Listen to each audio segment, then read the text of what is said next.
It's win or bust for the most crucial big city derby in years. Rovers clinging on to hopes of a top 8 finish. Albert Kelly's 2 tries at Salford helped establish a 14-point half-time lead. Things look good, but they didn't score again. So now they must win tonight to keep their fading chance alive. Hull, meanwhile, have now won 2 in a row thanks to Warrington-bound Tom Lynham's 2 second-half tries and Mark Sneed's drop goal against informed Castleford. A 3rd successive win here, and they're in the top 8. But this is a local derby, so anything can happen. Rovers beat them at Easter. It was a low point of the season, but the top 8's in their own hands now. Yes, if Hull win, they're safe and will secure a 19th straight season in the Super League. But if Rovers repeat what they did at Easter, and indeed here last year, then it'll go down to the final weekend of the first phase of the season. Not only must Rovers win, but by a big margin too. They're 2 points adrift, have an inferior points difference of 52. It's winner takes all here at the KC Lightstream Stadium. Team news, and Kieran Dixon returns at fullback for Rovers. He's been so good at times this season. The big boost though is that Albert Kelly's fit to play. He looked in danger of missing this one when he injured knee ligaments last weekend, but he came through final training yesterday and reported 100%. Up front, Sean Lunt returns to the starting lineup at hooker. Frenchman John Budebsa's taken out of the firing line for this one, and Greg Burke swaps places with Tyrone McCarthy, who drops to the bench. And Ben Cockayne is there as well, having started the last 2 at fullback. James Green is omitted. Hull are unchanged in the backs. Leon Price making his 500th career appearance. He's seen it all over the years, but even the atmosphere tonight here in front of this full house just might get to him. The big changes come in the forwards, where Lee Radford welcomes back Gareth Ellis and Mark Minicello, who both missed last week's narrow squeak against Castleford. And on the bench, the very dependable Richard Whiting drops in, having started in the second row last weekend. Well, the weather gods are smiling. It's a perfect summer's evening for this, and what a match it is. The 226th Hull derby. There has rarely been a more important one in this. Hull have got to win to secure their top 8 finish thanks to the second half fight back against Castleford. They trailed at half-time, but they fought back to win 21-18. Now, I know there's been a 1980 Wembley meeting. There have been a myriad of finals in the 60s and the 80s. Obviously, those matches meant a lot, but in terms of league football, this is the biggest in 30 years, since they were both fighting it out at the top end of the old First Division table in the early 1980s. A big crowd, a full house, a ground record here actually at the new-look KC Lightstream Stadium. The Colin Hutton stand away to our left-hand side. All the tickets sold out. Half belongs to the black and whites, the other half belongs to the red and whites. And it really has all the hallmarks, this, of a classic local derby. But Steve-O, with much more at stake than simply 2 points and being able to say to your neighbours, we beat you on Friday. Yeah, it's all about the bragging rights when it comes to this part of England. And boy, the atmosphere is just electric. And you could see on the faces of the teams as they came out that neither side looked relaxed. There's the great Stanley Jean, of course, a legend in this part of the world, and the Rovers tonight wearing specially commissioned shirts for the Stanley Jean Foundation. Richard Silverwood is a man who might have it all on in the middle tonight. He's the referee. He will have to have a big match, as big a match as the likes of Leon Price, making his 500th career appearance. He's played with grace for the Bulls, the Saints and the Catalan Dragons. He played his first Hull derby at Easter, and he's an ex-colleague of Lee Radford when they were at the Bradford Bulls together. And he's the type of player that thrives on the pressure. And as we've already mentioned, it does not come bigger than this. The bragging rights, but more importantly to the black and whites, they know a win tonight will secure their place in the Super 8s. Okay, here we go. Richard Silverwood just waiting for all the youngsters to clear their way from the pitch, having brought the players on with the flags. And Josh Mantellato gets us underway, and it goes out on the full. Well, not the best start, is it? We talk about the nerves and situation. Good work by Lynham there. Realised that it was going to go pretty close to it. Did the right thing. Stepped out at the right moment. Eddie, one of the things I noticed on the pitch when you came down to it just before kickoff was the wind. You know what? It was blowing heavily in the face. You could see that ball would have gone out fully on the out of play anyway, hadn't Lynham not caught his foot over the side. But it is a very difficult wind for both teams' kickers to try and adjust to. And the accuracy of the kicks, we know, at the highest level very often determines the winner. So it's the Black and Whites who have the first chance at the opposition line, courtesy of that kick-off on the full heading out of the field of play. And Sneyd gets the ball away. This is Jordan Rankin. 9 of the last 10 matches at full-back for Rankin. It's now with Sneyd again. He brings the ball into centre field to Westerman. That was Price. The runner was Gareth Ellis, but he was watched all the way. Houghton will turn it down the right-hand side. Here's Leon Price again. Good tackling, though. Brilliant tackling, actually, by the Rovers' defence. And Price is hurt. Yeah, got a real bad knock there. I think it was Morris Blair that got to him sturt. Sneyd with a little dab to the in-goal area. Kieran Dixon has to work this away and does so. Great work from the fullback. Wonderful feet, hasn't he, Kieran Dixon? Black and Whites cannot leave him any room to work about. It was a good kick through. Good positioning, though, by Dixon. How he got back into the field of play, they were disappointed there. Lee Radford would have thought that it kept him in goal. Well, Dixon, he's missed the last 2. He was a try scorer in each of the last 6 League and Cup previously. Dane Tills. Price is a little bit, I think, tender on the right-hand shoulder or wrist or elbow. He certainly took a heavy bang. It's a shoulder. Maurice Blair got to him. And here's the first kick downfield that catches that wind, and underneath it is Jordan Rankin. I've been looking at the physicality of both sets of players. The need to exert some physical dominance. I think that's the reason Leon Price has got a clip early on. What the Robins are doing is they're saying to Leon Price, you're not going to have all the time in the world. We're going to give you less time to think. Mark Minicello, the Australian. Well, the big question before the game started, Eddie, is all around this Albert Kelly. Remember, medial ligament strain. And he seems to be looking okay in defence. It's when he's got ball in hand that we'll see whether he's 100%. Oh, great tackle by Blair. Boy, he's working overtime as a send-off. Danny Houghton gets the ball away to Rankin again. He plonks the ball. It bounces horribly. Oh, now then, here is a first decision coming up for the video referee, I think. Fatuli Talanoa thinks he scored. Has he knocked it on? Has he caught it before it hit the ground? I think that is a no try, Stuart. He had his back to us, but I think he's crossed his arms over his chest. No try, they're sending it up. So it's a decision for James Child and Tom Crashley. It is. So first of all, from the kick through, everybody's on side there. Interesting here, the Tussers didn't even ask for Richard Silverwood to refer this. He gave the knock on straight away. So that ball's knocked up in the air. Hasn't touched anybody else, so it's still okay. There's the knock on, there's the ground.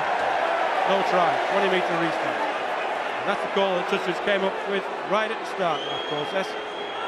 Well, it was pretty close to it, wasn't it? It was a neat little dribble through, and Talanoa, it was an awful bounce for the defence. And big relief there for the home side.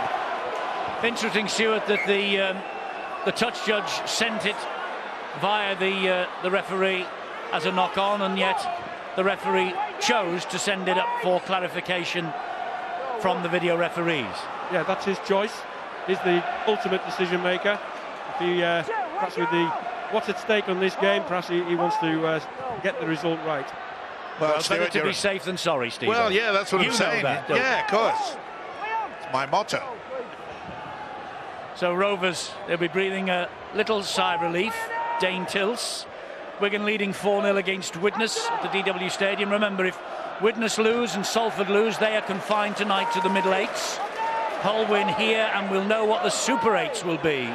And the pressure will be off everybody for the next week or two. Again, the kick down that left-hand side finds its way over the sideline on the full. Well, not the best from Boris Blair. He's done a lot of defence already, but the standoff certainly hasn't got the radar working. Well, that could have been the wind that Phil was talking about. Didn't seem to welly it, didn't seem to put much behind it, but it drifted all the way off the island, and I think a poor end to that defensive set of 6 or offensive set of 6 from Hull KR. Knock on at the play the ball by Talanoa. The referee had a long, hard look at that and I think got a call from his touch judge far side. Actually put it on the foot of the Rovers player, didn't he? Yeah, I think he's been badly done to there, quite frankly. Well, I think he kept all of the, or kept possession of the ball all the time there. But it did hit the Rovers player. I think he could have probably played on for it. Boy, I can't believe this, Stuart. We're agreeing already. Well, led off. We mentioned before, Eddie, that nerves play a big part, irrespective of how long you've been playing this game, and it's showing out there. Yes, nerves do play a part. This is Ken Sio. If all the results, of course, go the other way, it comes down to the last weekend of the season, and Hull will be at home to Wigan in round 23, the last weekend of the first phase of the season, and Rovers are at St Helens. We'll see them both next weekend as this battle for the 8th continues. Or will it be all over by 10 o'clock tonight? We shall see. Daintil struggles to his feet. Here is Burke, and Burke gets the ball away to Kelly. Kelly finds Kevin Laroya, the French international. And Sean Lunt comes in to dummy half, and he gets the ball away to Tony Pulatua. Interesting to see where the fullback Kieran Dixon will fit into this. He'll come the second phase. They've gone out on that left-hand side. They have with Tills, and then it finds Blair, and here's a little dink over the top from Blair. The ball is palmed down, and it finds its way eventually to Kieran Dixon. Oh, Price is injured. I think Price has picked up another knock. Neat little kick over the top. Well, Jordan Rankin hesitated somewhat. I think you're right with Leon Price. He sticks his foot out, Leon Price, and just at the top of the screen, the physio giving some attention. It's that shoulder. He's not happy. That was the very first tackle of the game, wasn't it, that Leon Price was involved in. Here come the black and whites now with Rankin, and he's spun to the ground by Albert Kelly. Well, I don't know whether this is a ploy. We see Danny Houghton running away from the dummy half position, but on the previous two to play the balls, he just stood and watched the ball, trying to make sure or ensure that they get the penalty. They're thinking that the Rovers are getting offside early. Liam Watts hangs on, and this is Joe Westerman now, and he is surrounded by 3, and he goes down on the 5th, so expect the kick here from Mark Sneed. And that's good defence from the Rovers. That's straight down the throat. Yeah, should be no problem for the winger. Mantalato will bring it back with some vim and vigour, met by Ellis and also Westerman. And here is Chris Wellham, and Harlecourt offside. It was interesting as well to see who Hull KR had stood in the middle of the field. Traditionally where the fullback stands for the kick. It was Mantalato. You see, they're awarded a penalty. The Hull side don't get back to the referee there. But we have seen in games where we've been here, and Kieran Dixon has looked very vulnerable under the high kicks. Perhaps Chester's changed it around and brought the big left winger in to take those high bombs. See, Leon Price is way out on that far touchline, and he's out of the firing line at the moment. I wonder how long he will last on this, his 500th career appearance. Well, I don't think it'll last long. You can see the arm is drooping. He'll probably have no feeling in that right arm. Dane Tills goes down. Yeah, all the question marks pre-match about Albert Kelly's fitness, and here is Hull having to defend with Leon Price, and that is a brave tackle from him considering the shoulder is in a bit of a mess. And here is an opportunity. He's just a passenger, Price. I know he came up with a magnificent defensive effort there, but how long they're going to keep him out there? Tony Pulatua. They nearly took the dummy. There's the problem. Right arm. No feeling. Sean Lunt will have a go himself and will score the first try. Sean Lunt. Well, this man has won a grand final ring while on loan with Leeds in 2012. He's here on loan from the Huddersfield club. And John Bedebser taken out of the firing line tonight by his coach Chris Chester. And he said that Sean Lunt can do big minutes for him. Price looks like his 500th career appearance is over for the time being. But Sean Lunt has come up with the opening try for Rovers, and a vital score it is for the Robins. And how many times has this fella done this? That was very, very poor defence. They caught the black and white snapping there. Looked as though it was going to go open side, picked it up. Wonderful, wonderful play. Through the dummy, they took it. He makes the 4, and the crowd are happy. Bathed in the sunshine. That's the 4 on the board. Surely they'll add the extras. Well, it's one of Wells's pet hates when the fullback is in the line. I'm sure Jordan Rankin, when John Wells gets a chance to take a look at it, he might just shoulder a little bit of the blame on the fullback's shoulder. Josh Bowden couldn't close the gap as we see Leon Price leaving the field, but it's been good defence from Hull KR, and the Robins look to be in the mood to be very physical with their opposition. Well, Josh Montalato here is Super League's top point scorer of this season, and he makes no mistake from that particular range. Rovers are ahead by 6 points to 0. Well, not only have they got the 6 points, but they got rid of the number 6 on the opposite team. I think as he lands on the ground there, a lot of the harder pitches, he's landed on his elbow, and I think damaged the shoulder as a result. Maybe he's left the field after 10 minutes. There's a chance he'll be back on, but Sean Lunt makes sure with a first chance to get close to the opponent's line, they made it look far too easy to get over it. Sean Lunt's 3rd try of the campaign, Josh Montalato's 67th goal of the campaign. I can tell you that because here on Sky Sports we have the world's best researcher, Ian Proctor, and sadly tonight Ian is not with us for the first time in 20 years. We make it actually probably the first time in 25 years. It's the first game that he has ever missed. He's losing his ever-present record tonight. He's been not too well over the past couple of days. We wish him all the best. He's watching tonight, and he'll be back with us, I'm sure, as soon as he physically can be. And I feel like Long John Silver without his crutch, I must say. Yeah, well, I'm no help to you, Eddie, on that department, that is for sure, but get back soon, Ian.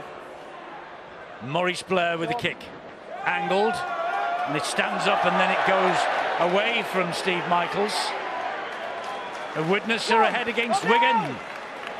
Is this a night when things really do turn upside down? Eddie, just going back to Leon Price, the gamble, I suppose, for Lee Radford, with it being so early in the game, is does he take the risk, take the chance? We'll have to find out whether the shoulder is structurally unstable or there's a little bit of pain management there, because if it's pain management, he might just deal with that and try to get him back out, but painkilling injection or something similar. Oh, I look bad there, but this is good work by Danny Houghton. You could see there that Dane Tilson made no attempt to get back to 10. So he gains another 35, 40 metre downfield. Leeds are leading Salford. Remember, they have the thoughts of middle eights in their mind as well, Salford, unless they can win. Widnes winning at Wigan at the moment. Hull KR winning here against the Black and Whites. And Salford are trailing at Leeds. So we're keeping you up to date with the 3 vital matches that are being played tonight. And this is Gareth Ellis. And that's another very important tackle in defence from Maurice Blair. Well, this tackle player, 27, Jordan Abdul, he's come on now probably to replace Leon Price as the standoff, and I like to see him take on the line. He's had his first tackle. Westerman again finds Mark Sneed, gets the ball away to Minicello. Mark Minicello, who I don't think he'll have played in many games with an atmosphere like this. What a carry, Eddie, the leg drive on the man. Houghton gets it to Sneed, he puts boot to ball immediately. Ken Seo picks it up. Great work from Seo. And no, well, it might have been, but he was offside. Jack Logan, the number 24 for the Black and Whites. It was a beautiful little dink in, but you've got to give a lot of credit to the winger here. Look, he realises he gets back in time, but the caught offside. This will be a tap from Danny. No, he's put it in the corner. It's a tap from where he just kicked it from. Got to walk back a bit the other way. No, that's the wrong place. In fact, that's an offence, isn't it? Should be just This here now is Logan. Well, that's a move that the Black and Whites do regular, but that looked a touch forward. They were looking to get away with that. Sneed just drops the ball off again to Liam Watts. He finds Josh Bowden. Bowden goes down. He's about 5 metres away from Rovers' line. Houghton waits again, spins the ball off the chest. It went backwards, so it's allowed to play on with Mark Sneed. And Sneed taking on Albert Kelly, and Kelly spins him to the ground. Big responsibility now with Mark Sneed, with Leon Price. With him being off the field of play, Sneed really has to be the engine man, get them all sorted out. Houghton gives the ball here, and a dab from Abdul, picked up by Kieran Dixon. And Dixon again does well to get back to the right side of the whitewash. Well, Coach Lee Radford will be furious about that. That's the second occasion that Dixon has been able to get into the field of play. If you're going to put a dink through, you've got to have all your other players aware, and they were not. Well, young Jordan Abdul took it upon himself to kick that ball. Virtually ran into a Hull KR player, probably looking for the penalty. Then that gave the space to Kieran Dixon. And tackle 3, and it looks like Hull KR will get to the 25-30. Drive here from Tony Pulatua. That's on good. loan from the Salford Red Devils, of course. That's good defence, and they'll put him under pressure. Oh, Kelly, he was committed. Was it high? Well, it was Liam Watts who got a bit late, and it started. Well, the touch judge says, hey, it's okay. Game carries on, and there's an opportunity there. Oh, they just got to him in the end. Home crowd don't like it, but he was committed. The home crowd don't like it, and he didn't come late. He was committed. He'd already gone for him. Was it his shoulder? I'm not right sure. I think he's gone front on, so he's probably got away with the shoulder charge part of it. So it's a very close call. And it was a shoulder charge. Yes, you can see from that side, the arm's down by the side. there should have been a penalty to Hull KR for that, but none forthcoming. So it's the Black and Whites who are on the attack here with Abdul, and Abdul into centre field finds Ellis. Ellis breaks 2 tackles. Ellis breaks 2 tackles, gets the ball away to Westerman, and Westerman was grounded by Dixon. I don't know whether he took a bang, but he didn't get up off the floor quickly enough. Sneed goes inside Kelly, puts the kick into the corner. What a finish! What a finish! Brilliant. Well, he's going upstairs, and that was unbelievable. If he's got this down, I think the question might be whether he's offside, but what a wonderful finish. Michael's over on this left side, reacts to a good kick from Mark Sneed. I think it's just the little check he made would perhaps put some doubt as to whether he was onside, but he's okay. He's behind the line. He's got to get hold of this ball and put it down. The ball isn't on the ground for him to score just by falling on it, so he's got to have some control over this ball. He's got his hand on top. Oh, that looks pretty close. His front on will tell us. Just watch his left elbow. His hand managed to stay on that ball all the way down. That's what the video referees have been looking for. He's got to remain in contact with that ball. That's a try. It's a try. That's a try as well, Steve. He's got his fingers on that. Or does he lose it there? No way. Well, it's a very close thing, and the referee sent it up as a try, so we have to make sure that, well, from that angle, that's a try. I'll tell you what, the Aussies have put him in the slips on that, Eddie. If they get any injuries in the cricket team, that's brilliant handling. Absolutely brilliant. I think he stops it with his left and puts it down with his right. I think he's lost that. I think he's lost that on the Super Zoom. I reckon he's got the fingertip on it all the time. Surely this is TRY. Well, they agree. There was an element of doubt about it. No doubt about that in my mind. It deserved a try, though. Yes, it did. I'm not taking anything away from the finish, but did it in the strict letter of the law? Did it stick to those fingertips? Yes. Quite simple. You can see that Kelly came out of the line. It was a fabulous finish. Wonderful stuff. Got control. It looked as though he was going to lose it there, and the kick comes away. And that is brilliant. Steve, there's so much skill involved. For Mark Sneed to catch that ball and kick it as quickly as he did. For Steve Michaels to have the discipline to stay onside, then when the kick goes in, as I said, I think he catches it with his left, puts it down with his right, and a fantastic try for Hull FC. And now then, it will have to be a great kick from Mark Sneed to level the scores, because he's just half a metre or so inside from this left-hand touchline.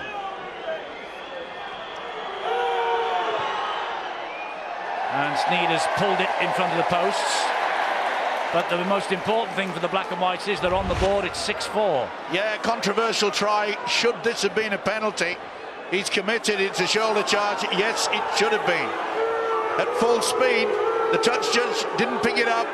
Sneed, you could see Kelly came out of the line, and that was quick thinking by Sneed. He knew that they had the overlap there. He knew that Ken Sio was nowhere to be seen. It's game on. It's very much game on. Two sides here in contrasting moods after last week, of course. Second half fade out by Hull KR and a second half comeback from the Black and Whites. Let's get down to Terry. News, I think, of the injured players. Yeah, Leon Price Eddie. in particular, Tez. Thanks, Eddie. Just seeing Leon Price come out the tunnel, he looks totally dejected. Talked with the doctor and he said he's done his rotator cuff. He's absolutely got no power whatsoever. So although everyone on the Hull FC bench is hoping that he'll be back, you can see it in his eyes that player won't be back on the pitch this evening. Barry, you know all about that. Will he be back? I doubt it, Eddie. I've terrible trouble with my shoulders, and I think there's a little bit of trouble on the pitch here. Albert Kelly picking a fight with the biggest man on the pitch. Liam Watts, who's been in awesome form in 2015, looks like he's got it all on, because the pack of forwards that Hull KR are playing against him have made it their mission to be very physical with him. Got the overlap. Good hands from the Black and Whites. Gareth Ellis is brought to ground, though, by Chris Wellen and Dane Tills. They're on the last tackle, so the kick comes in down the line into the corner, and Dixon is able to allow that ball to trickle dead over the dead ball line. Barry, if it is the report that Terry's given us, is that Leon Price's season? It's difficult to tell the severity, but I can tell you sometimes that the strength of the shoulder goes. I thought it might have been structurally unstable, which meant that you can't do the functions that you need, and it's grabbing and it's pulling, it's getting players in a clinch. The action of passing, the action of tackling will be too difficult for him at the minute. I'm sure the physios will be working really hard with him to get him back next week. I think what Barry's trying to say is that, yes, it is the end of the season. I think he's keeping his powder dry. I don't think it probably is, but there's a lot at stake here tonight, and it doesn't look like he'll be getting back on the pitch. Alan Walker is on the field. He's come off the bench for Dane Tills. That's Kelly with the kick all along the deck, and Jordan Rankin waits for it and picks it up. Good defence, though, solid. Moved up in a unit. I must also say as well that, you know, that was good refereeing by Richard Silverwood. You know, Liam Watts and Albert Kelly, it was all handbags pushing each other. He just gave them warning, said play the ball, get on with it. Well, it's a must-win match for Rovers, this, and they have to try and win by a hefty margin as well to give themselves a chance of ousting the Black and Whites from 8th place in the table. What a great kick there kick. by Danny Houghton. Tremendous kick. Look where Dixon picks this up, but it's a five-man chase. And that's good enough, or is it? Well, he tried to get away. Ooh, it looked like Danny Houghton gave him a right swish right into the nose. Josh Mantellato trying to work the ball forwards, and the Widnes are still leading at Wigan. Leeds are beating Salford. Hull are trailing here at Hull Kingston Rovers. All the tries, don't forget, that we've got from Leeds and Wigan after this match here. You'll be able to watch it with us. Ball still there. You can see, I think it's Logan that gets a hand to it. Well, that great kick from Danny Houghton, and then they give away a silly penalty like that. So it diffuses any advantage that Hull FC had gained. Not a very good kick, though, from Maurice Blair. Only about 10 metres gained. Here's La Roya now for the Robins. It's amazing that they are in the situation they're in, Rovers. Mentioned pre-match, 4 players in the top 10 try scorers.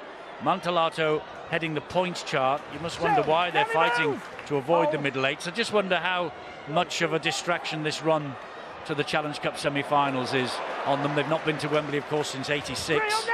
Well, I thought perhaps it may just pry on their mind, especially if Hull had got into an early lead, but they've really shown up well. They're playing really well. The biggest problem at certain times is that they just lack concentration in defence. They're very good with ball in hand, but when it comes to getting them the defensive line, they can fall apart at times. Yeah, they've beaten the likes of Wigan and in the Cup, and Saints and Warrington in the Super League this year. They've been good to watch. This is a bit deep, this kick. Oh, and it bounces. I think that bounced off a black and white hand. I think it did. I think it was Michaels who has pushed this dead.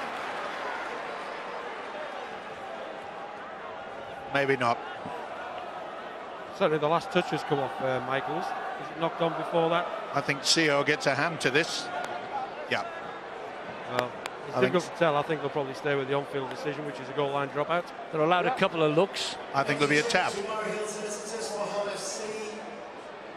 Watch Sio's left arm. I think that's a goal line dropout. I think that's Michaels who's got to it. Oh, The well. referee and the video refs agree. Well, time to get my glasses changed. Well, time for Hull KR to get their attack organised here. This is the first chance they've had, really, where they'll be in their opponent's half to see what they can do with their attack. Sean Lonsdale looking back to some of his playmakers like Maurice Blair and Kelby, asking them what they want to do here. Generally, teams run to the middle of the field with 2 big runs to try and gain as much ground and then spring from there in attack. That's a good kick out. It went backwards. Tremendous kick. Pulatua will run it back. He's seen a lot of derby matches, of course, for Saints against Wigan. Here he is in the big city derby at the KC Lightstream Stadium tonight. His team leading 6-4 on the front foot with Lunt, who finds Kelly. That's the first time we've seen him take on the defence, and he looks pretty sharp. He does. And here's Lunt again, running at the defence, finds Graham Horn. Horn then to Dixon. Over the top it goes wide to Mantellato. He takes some stopping, and they manage to stop him in the shape of Jordan Abdul. Lunt again, Maurice Blair and Greg Burke.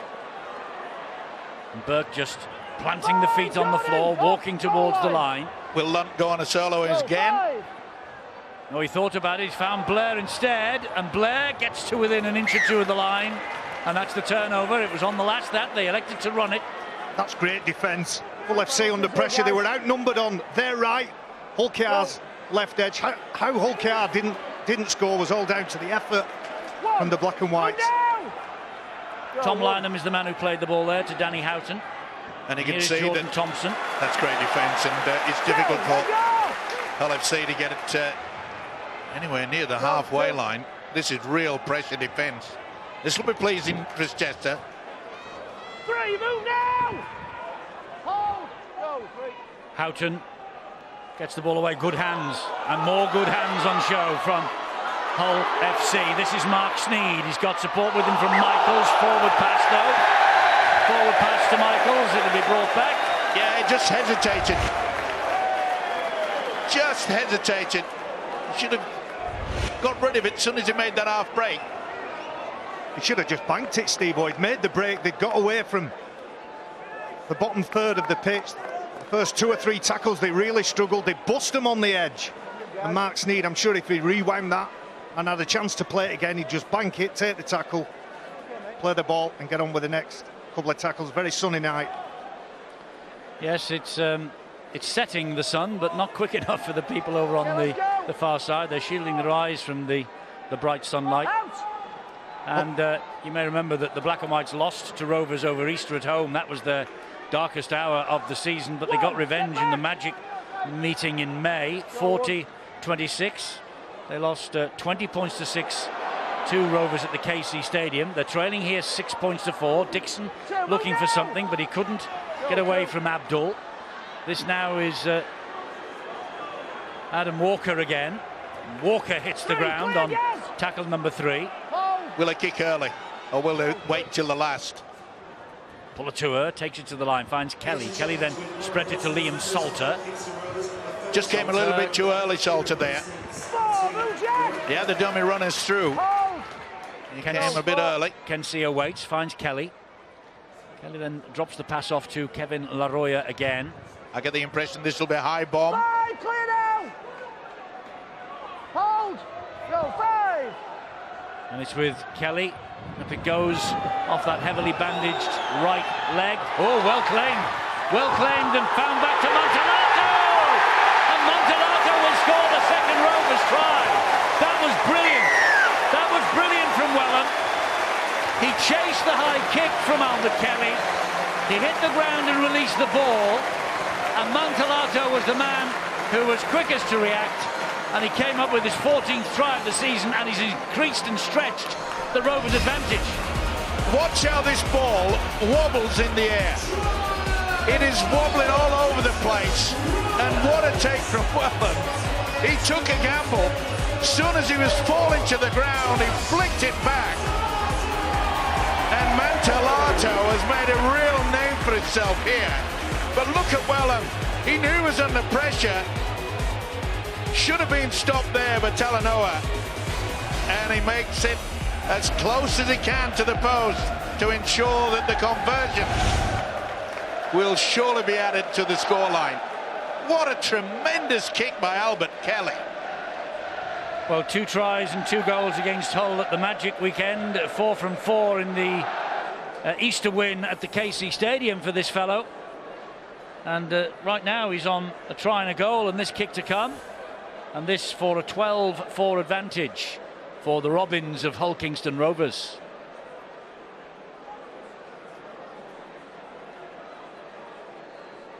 It's just what they needed. They need the victory. They need a hefty margin of victory as well to give themselves hope. They have to go to St Helens next week. And Mantellato makes no mistake from there. So 12-4 it is to Hull KR. Not going to the script for Lee Radford. Well, we presume that Albert Kelly has that injury, but it's the right leg that's heavily bandaged. He absolutely wellies that ball, gives the hang time that allows Chris Wellham to get himself in the frame, and hasn't he been a good boy? Josh Mantellato, the former Wyong Kangaroo player, dobs down for his 14th try of 2015. Well, their tails are up now, Hull KR. 13, well, just over 12 minutes actually to the half-time siren. And it's a great time to score as well.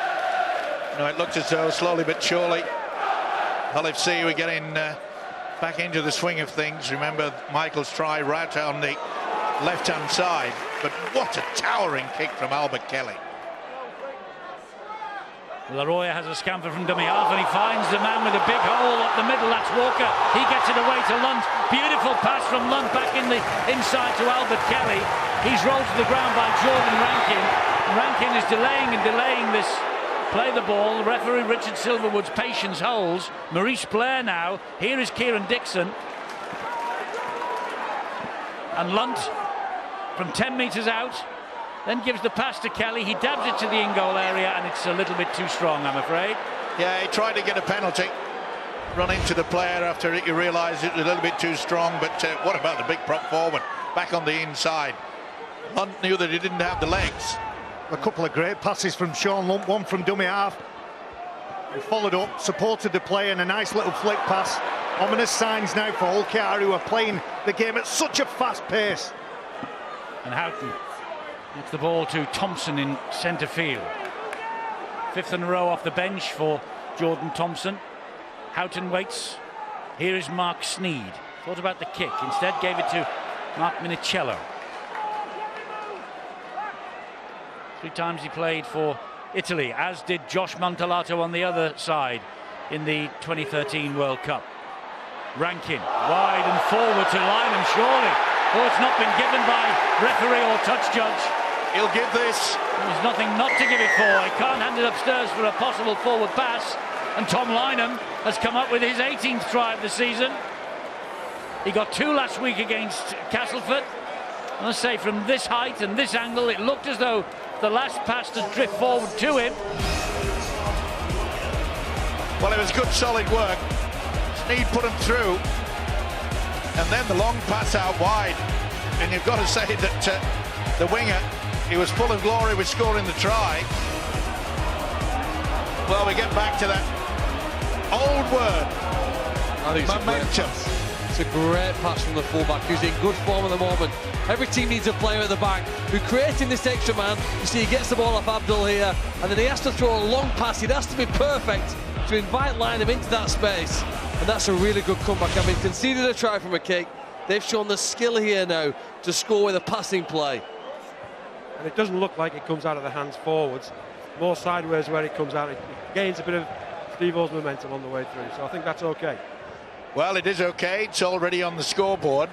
Can this fella had the vital 2 points? Couldn't do it on the try in the left-hand side where Michaels went in.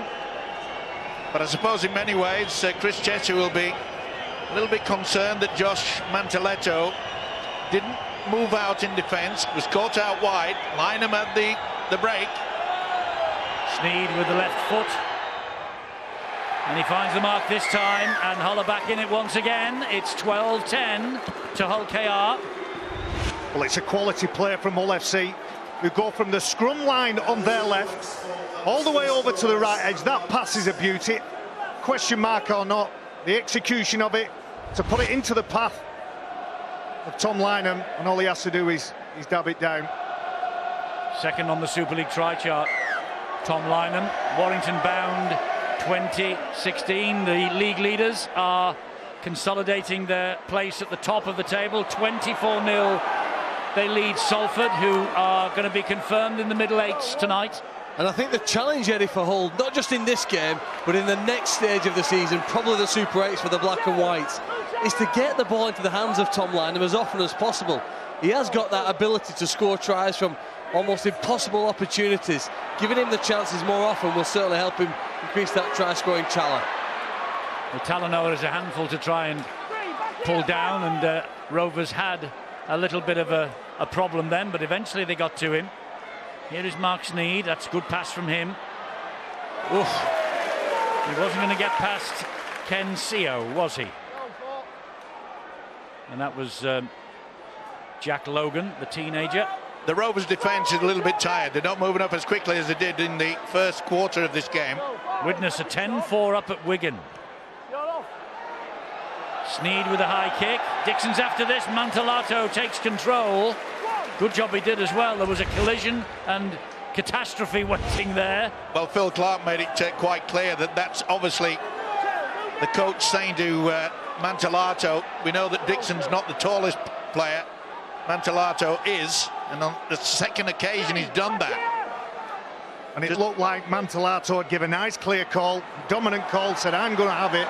You see another Hull FC player on the pitch. Gareth Ellis maybe rolled his ankle.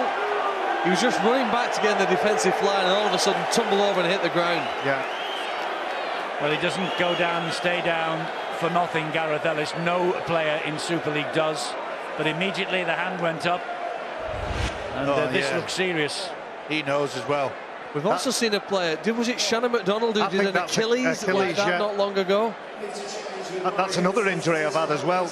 Plant your foot, you go to push off, and it's like somebody slap you in the back of the car. Yeah, I've had most of them, Eddie, to answer your question. I was going to say, Barry, there's more of you in the hospital than there is sitting here with us tonight. Well, this is a major problem here now for Lee Radford, because he's already lost Leon Price. He's now going to lose, I suspect, Gareth Ellis for the rest of this game, possibly even the rest of the season, if this is an Achilles injury. Yeah, it looks a big injury, sadly. And it's at that time of the season where you hope that all your key players get through it. There was no one nearing. He just went down. It's very much like the Shannon McDonald injury, isn't it, at St Helens? You're absolutely right. There was nobody around him at all. He just went down in a heap, and his arm immediately was waving at the sidelines for the trainers and the medical staff to get onto him. Does tend to happen to players perhaps past 30 as well. That's another thing. You don't often see it with a younger guy. No. It's a devastating injury. I can remember Pat Richards doing it in the grand final when Wigan beat St Helens. I think it was 2013, 2012, something like that. Where's Ian Proctor when you want him? Yeah. Just watch Gareth. Watch Ellis's the foot. Oh, did you see it then? It's rolled up, hasn't it, the calf there? Yeah, not a nice sight, and he knows it. And as Eddie explained, that when a boy goes down like that and he doesn't move, you know he's seriously injured. Oh, Leeds 30 points to 0 against Salford. So the league leaders at start of play yesterday are going back above St Helens. I think that can be said without fear of favour. And Salford are on the way to join Wakefield in the middle eights. Well, it's a huge problem, isn't it, now for Lee Radford, the whole coach. And earlier Leon Price went down right on the shoulder there. Just about the first tackle of the match, that, wasn't it? Yeah. Certainly the first set. And amazingly, about 3 or 4 minutes later, he gets involved in one of a huge tackle. How on earth he did that? I mean, his right arm was just hanging down, and there you see that is a huge problem. Well, Gareth Ellis's whole career didn't start the brightest, did it? Remember, he came out and he was injured in the warm-up at Leeds when he was going to make his debut. Yeah, he had a couple of foot injuries, foot problems, a legacy of some international duties he had with England. He gets great applause of both sets of fans. Wonderful player, Gareth Ellis, and the reshuffling now of Lee Radford's side. He's got Abdul, Whiting, Thompson and Chris Green as his starting bench, and all of them can play in the back row. So you'd imagine that Richard Whiting might shuffle out on that right. Well, yes, he's out there, is Richard Whiting.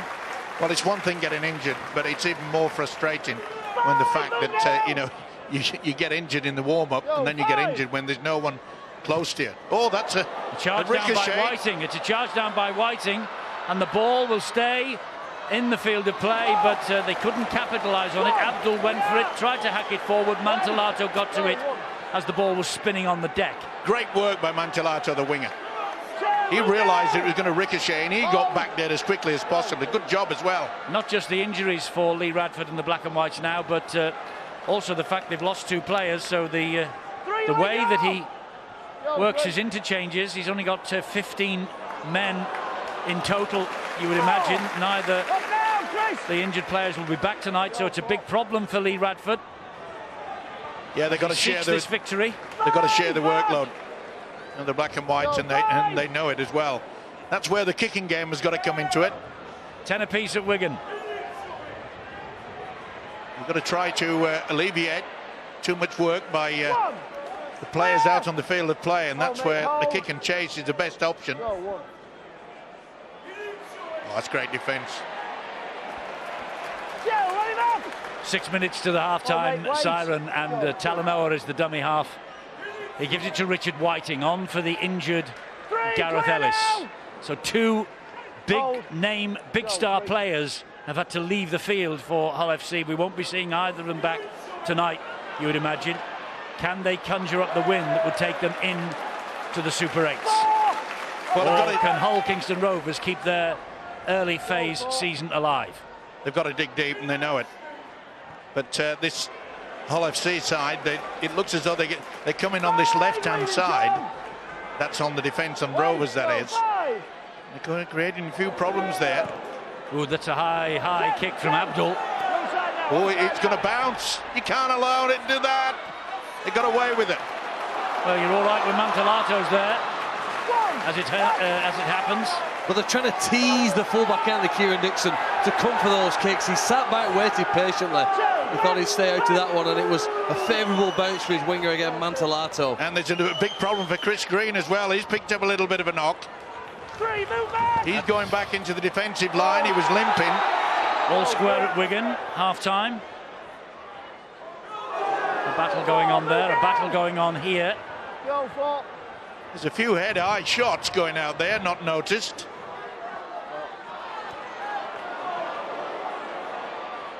Oh, nice dribble through. No way! He's milked that. Oh. He has milked it to perfection. Well, I'm not so sure. He tried to get round him. Yeah, I think he's just run across him. That's the call Richard Silverwood made, and that's it. He's just moved into his way. Needless, didn't need to do it, but that's what the penalty's for. 34-0 leads over Salford. I'm hearing that Adrian Morley, on his last return to Headingley, has been sin-binned in that match. So for a high tackle on Rod Burrow, so that means that Salford have played at least 10 minutes with only 12 men. They're trailing 34-0. Oh, nice. Beautiful offload from Lunt. Smuggled that away nicely. This is La Roya. And Lunt waits at dummy half. Fires the pass to Kelly. Kelly then looks for the runners. And the runner arrives and gives it to La Roya. And oh! Forward pass this time to Ken Seo. Referee's already blown the whistle. That's pretty tense. He knows it as well as Chris Chester. Golden opportunity, but you can see that it's floating forward. We really had to lean forward to get that one. You can see it more clearly here. Just having to lean forward. And I don't think he needed to miss the player out. I think if he gives it to the player, it's a 2v1. There's a chance for Ken Sio. Well, these two sides have proved a match for anyone this year. Hull, particularly, they have won at St Helens and Warrington. They've lost by a point at Wigan. They've beaten Castleford twice at home. And Hull KR have had their moments of glory and might get another one in the Cup semi-final in the fortnight against the Warrington Wolves. Well, you mentioned, Eddie, you thought that they might have their minds on that particular semi-final. I asked the question of you. Yeah, but it hasn't been that way, has it? You know, I mean, Rovers have really worked hard. Catalan Huddersfield is the Saturday tea time offering tomorrow. That's a great kick from Mark Sneed, turning them around. Montalato has to pick it up 8-9 metres away from his own line, but comes back and returns the ball with interest.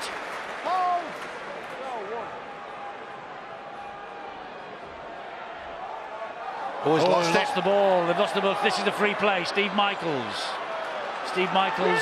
goes down on the zero tackle. Not the best pass from Logan, but it found its way to Abdul.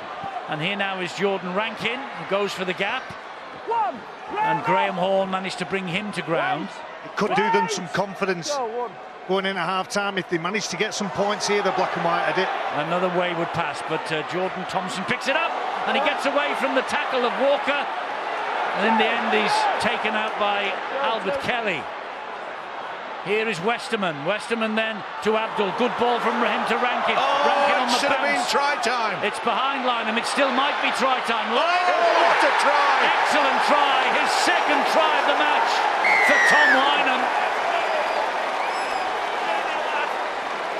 And Hull FC, having lost two star men, Gareth Ellis and Leon Price, hit the front as we approach half-time, and the doctors have confirmed, apparently in the dressing room, that Gareth Ellis has snapped his Achilles. So that's the end of him for this season, and that's a shame. That's a shame for Gareth Ellis. Yeah, not the best way to go out. And full credit, though, to the black and white. The Rovers came up with the error. It looked as though they'd bombed it. And what about the step? 2, 3, second effort. Lynham gets the brace of tries. This was a good effort until the poor pass. But they should have the number, and they did. They should have stopped it. What a finish. Sensational. He's super stuff. He's powerful. In Super League. And that's why Warrington have got him for next year. Tom Lynham, he was left out of the side for a couple of matches when that news broke. Lee Radford believing he wasn't in the best frame of mind to play, but he's playing on now. And he's come up with these two tries, and that second one has given the black and whites the lead, as we have had the half-time siren sounding in the background as Mark Sneed prepares to take this conversion attempt. Well, they really have had their backs to the wall, haven't they? And this from Mark Sneed would give them a 4-point advantage to take with them into the dressing rooms at half-time.